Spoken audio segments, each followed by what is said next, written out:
तलाक तलाक दूंगी, लेकिन मेरी भी एक शर्त है। जब मैं रात को घर पहुंचा तो मेरी पत्नी ने खाना लगाया। मैंने उसका हाथ अपने हाथों में लिया और कहा, मुझे तुमसे कुछ ज़रूरी बात कहना है। वो शांत बैठकर खाना खा रही थी। उसकी आंखों में कुछ दर्द सा साफ नज़र आ रहा था।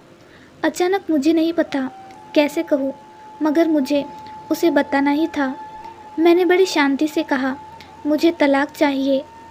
लगा जैसे उसे मेरे शब्दों से कुछ फ़र्क नहीं पड़ा, बल्कि उसने मुझसे पूछा, क्यों तलाक चाहिए। मैंने उसके सवाल को अनसुना किया तो उसे गुस्सा आ गया।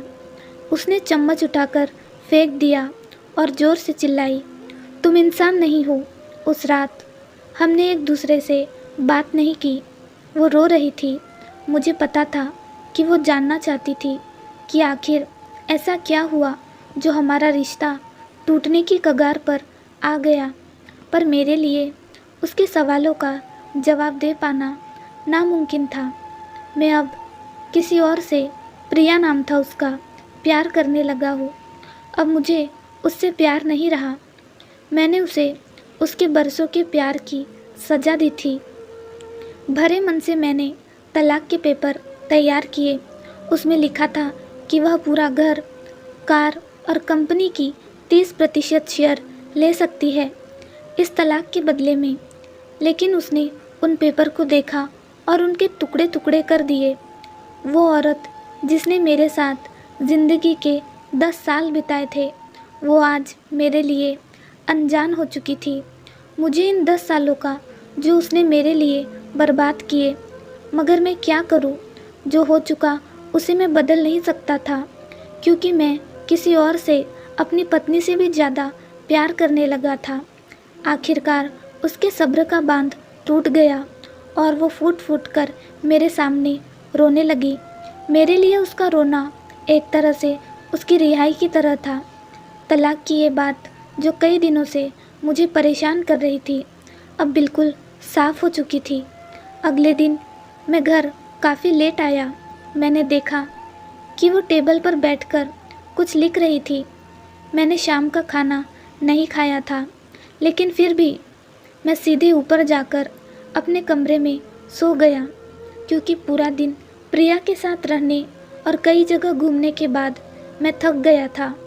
वो शायद रात को उसी टेबल पर लिखते लिखते सो गई थी। सुबह उसने तलाक देने की शर्तें बताई। वो मुझसे कुछ भी लेना नहीं चाहती थी। उसे सिर्फ तलाक से पहले 1 महीने का समय चाहिए था। उसने आग्रह किया कि इस महीने में हम दोनों वही पुराना वाला जीवन जिए, जितना संभव हो सके, क्योंकि आने वाले महीने में हमारे बेटे की परीक्षा है। वह नहीं चाहती थी कि हमारे टूटे रिश्ते का प्रभाव उसकी पढ़ाई पर पड़े। मुझे भी यह ठीक लगा, मगर वो कुछ और भी चाहती थी। जैसे शादी के दिन मैं उसे उठाकर अपने शयन कक्ष तक ले गया था, उसी तरह हर रोज़ 1 महीने तक मैं उसे शयन कक्ष से उठाकर मुख्य द्वार तक ले जाऊं। मुझे लगा यह पागलपन है, मगर इन आखिरी दिनों को थोड़ा अच्छा बनाने के लिए मैंने उसकी यह शर्त स्वीकार कर ली।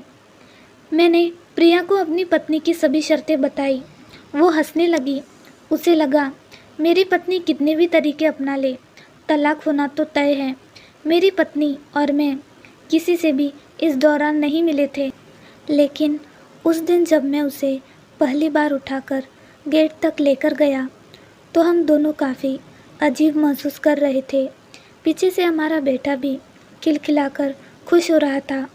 अगले दिन यह काम थोड़ा सामान्य और आसान हो गया। वह मेरे सीने से लगी थी और मैं उसकी खुशबू महसूस कर रहा था।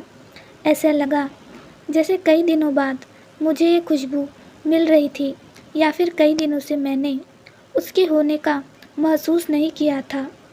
पहले जितनी उसमें वो कसाव नहीं था, और चेहरे पर कुछ हल्की झुर्रियाँ नज़र आ रही थी और बाल भी सफ़ेद होने लगे थे। ये वही औरत थी जिसने अपने जीवन के 10 साल मुझे समर्पित किए थे।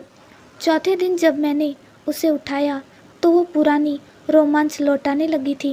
5वें और 6ठे दिन वो पुराना प्यार फिर जागने लगा। मैंने प्रिया को इस बारे में कुछ नहीं बताया था। अब उसे उठाना और आसान हो गया था। शायद हर रोज़ यह सब करने का मैं आदी हो गया था। एक दिन वह अपनी पसंद की साड़ी निकाल रही थी, लेकिन कुछ खास नहीं ढूंढ पाई। उसने सांस भरते हुए कहा कि उसके सारे कपड़े बड़े पड़ने लगे हैं। तब मुझे पता चला कि वह काफ़ी दुबली हो गई है और इसलिए मैं उसे आसानी से उठा पा रहा था। मेरे दिल को एक झटका सा लगा। उसने अपने दिल में काफ़ी सारा दर्द छुपा रखा था। पता नहीं कैसे मैं आगे बढ़ा और उसके सिर को छूकर देखा।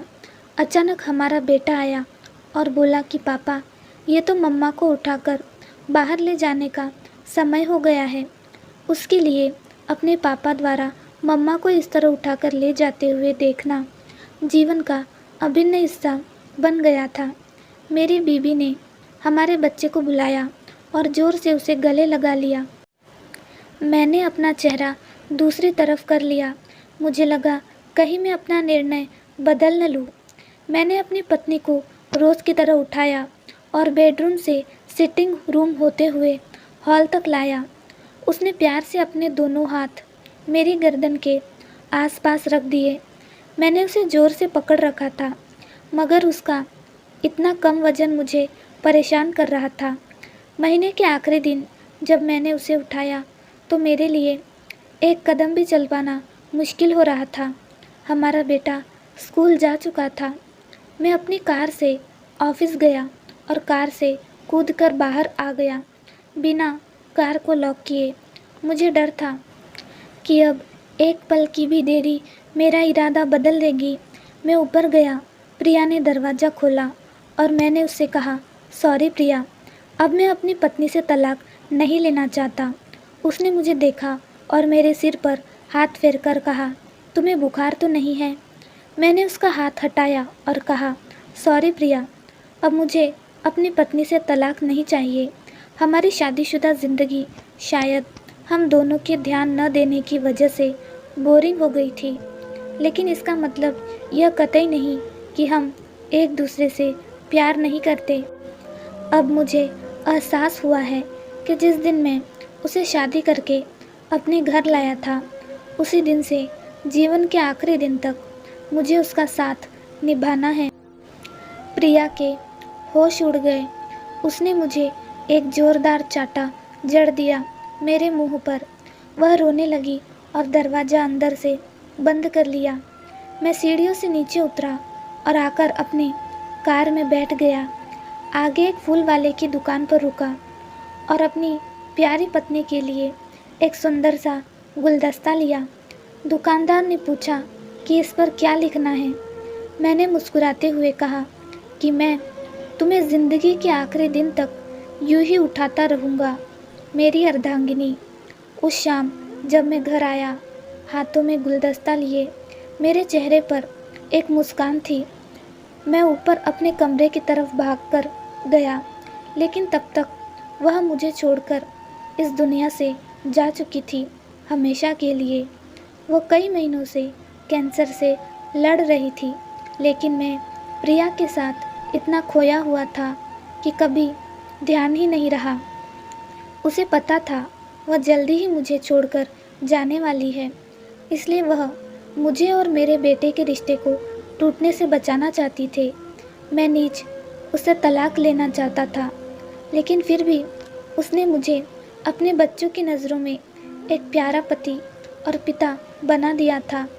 जीवन की छोटी छोटी बातें रिश्तों में बहुत महत्व रखती है। बड़ा घर, बड़ी कार और बैंक बैलेंस ये खुशियों का हिस्सा ज़रूर बन सकते हैं, मगर अपनों के बिना इनकी कोई कीमत नहीं। कहानी कैसे लगी हमें ज़रूर बताएं दोस्तों।